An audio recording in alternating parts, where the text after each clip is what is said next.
হঠাৎ সেনাবাহিনীর প্রধানের যে বিশেষ তথ্যগুলো জনগণ জেনে গিয়েছে, এটা আসলে এটা খুবই, আমি কি বলবো, এটা সেনাবাহিনী একটা লজ্জাজনক আমি মনে করি।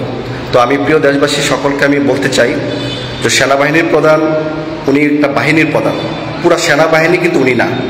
একজন ওনার যতক্ষণ ওনার চাকরি আছে ততক্ষণ পর্যন্ত উনি সেনাবাহিনীর প্রধান হিসাবে আছেন। তো আমরা সেনাবাহিনীর উপর যে আস্থা, বিশ্বাস, ভালোবাসা, সম্মান আছে সেগুলো আমাদের ধরে রাখতে হবে, কারণ সেনাবাহিনী কখনোই মানুষের সাথে বেমানি করে নাই। কিছু ঊর্ধ্বতন কর্মকর্তারা যারা আছে তারা একটি দলের নির্দিষ্ট হয়ে, আওয়ামী লীগের নির্দিষ্ট হয়ে তারা দেশের জনগণের উপর তারা আধিপত্য বিস্তার, শেখ হাসিনার আধিপত্য বিস্তার রাখার জন্য তাদেরকে সহযোগিতা করেছে। তার মধ্যে অন্যতম এখন প্রকাশ হচ্ছে জেনারেল আপনার ওয়াকজ্জামান, বর্তমান সেনাবাহিনীর প্রধান স্যার। তো আমি সবার কাছে অনুরোধ করব, আমরা যেন কোনো সেনাবাহিনীর বিরুদ্ধে যেন কোনো অবস্থান বা ফেসবুকে পোস্ট বা লাইভ না করি, কারণ সেনাবাহিনী দেশের সম্পদ। আমরা যেভাবে হোক সেনাবাহিনীকে জনগণের সেবক, রাষ্ট্র বাংলাদেশের সার্বভৌমত্ব রক্ষার যে বাহিনীটা, তার উপরে যেন আমরা সর্বোচ্চ আস্থা এবং ভালোবাসা আমাদের থাকে। কারণ সেনাবাহিনীর প্রধান যাবে, আসবে, কত সেনাবাহিনী প্রধান গিয়েছে ইতিপূর্বে, সামনেও আসবে। তো সেনাবাহিনীর প্রধানের চাইতে আমাদের সেনাবাহিনীটাকে মূল্যায়ন করতে হবে। তো আমরা আশা করি সেনাবাহিনী জনগণের সাথে ছিল, আছে, ভবিষ্যতেও থাকবে। হয়তো কিছু অফিসার কিছু অসৎ অফিসার থাকি সব জায়গায়, হয়তো তাদের কারণে আমাদের সেনাবাহিনীর কিছু বদনাম সহ্য করতে হচ্ছে।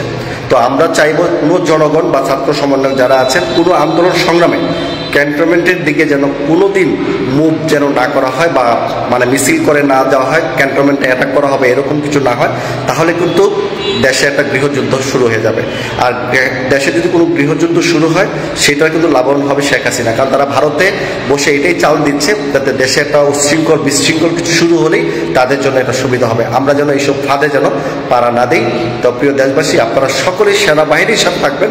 সেনাবাহিনীর প্রধানকে যদি অন্যায় করে থাকে, ওনার সাজা হওয়ার সুযোগ আছে বাংলাদেশে, আন্তর্জাতিক আদালতে সব সুযোগ আছে। তো আমি মাননীয় সেনাবাহিনীর প্রধান স্যারকেও একটু অনুরোধ করব, এই শেখ হাসিনার আমলে বাংলাদেশে কত হাজার হাজার নিরীহ মানুষকে গুলি করে হত্যা করেছে, আমাদের কত আলেমুলামাকে আমাদেরকে গুলি করে হত্যা করেছে, আমাদের 57 জন পুলিশের অফিসার, আর্মি অফিসারদের গুলি করে হত্যা করেছে, এবং কত মানুষকে খুন গুম করে হত্যা করেছে।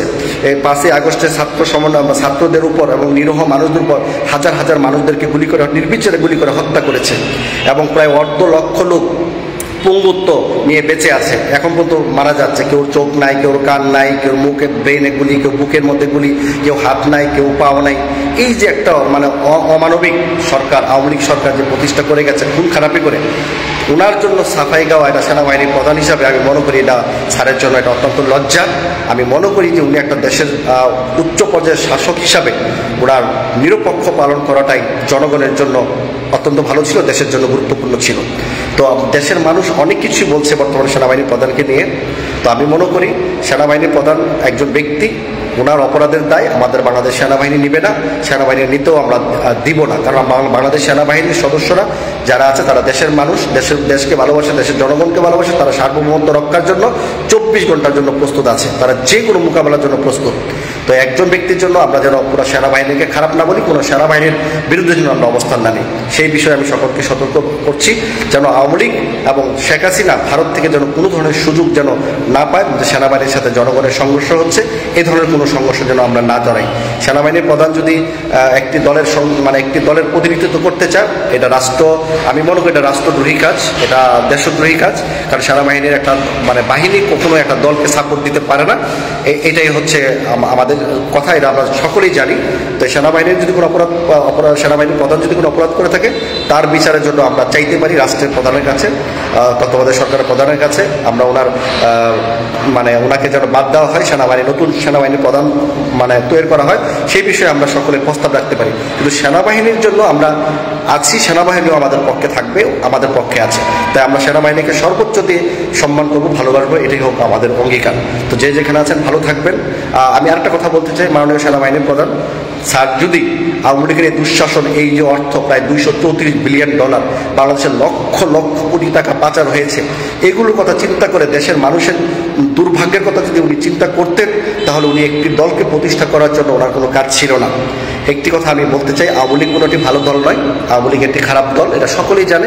শহীদ প্রেসিডেন্ট জিয়াউর রহমান 1977 সালেও উনি রাষ্ট্র ক্ষমতা আসার পর আওয়ামী লীগকে পুনর্বাসন করার পরে কিছুদিন পরে কিন্তু ওনাকে গুলি করে হত্যা করা হয়। তো আওয়ামী লীগের কোনো ভরসা নাই। আওয়ামী লীগ স্বার্থের জন্য তারা যে কোনো জিনিস বিলিয়ে দেবে, তারা যে কোনো তার কলেজাটা পর্যন্ত কেটে দেবে। যখন স্বার্থ ফুরাবে তখন আপনার কলেজাটা নিয়ে আপনাকে জাহান্নামে পাঠিয়ে দেবে। এই কথাটা আপনারা সকলে মনে রাখবেন। আওয়ামী লীগ কখনো দেশের শাসক ছিল না। যদি আওয়ামী লীগ যদি দেশের শাসক থাকতো, শেখ মুজিবুর রহমান সাহেব যদি দেশের একজন প্রিয় নেতা, জনগণের জন্য প্রিয় নেতা থাকতেন, দেশের জন্য কিছু করতেন, সত্যিকার অর্থে যদি উনি মুক্তিযুদ্ধ করতেন, দেশের জন্য যুদ্ধ করতেন, তাহলে উনি মারা যাওয়ার পর তাহলে আওয়ামী লীগের উপর মানুষের একটা আস্থা থাকতো, আওয়ামী লীগের উপর মানুষের একটা ভরসা থাকতো।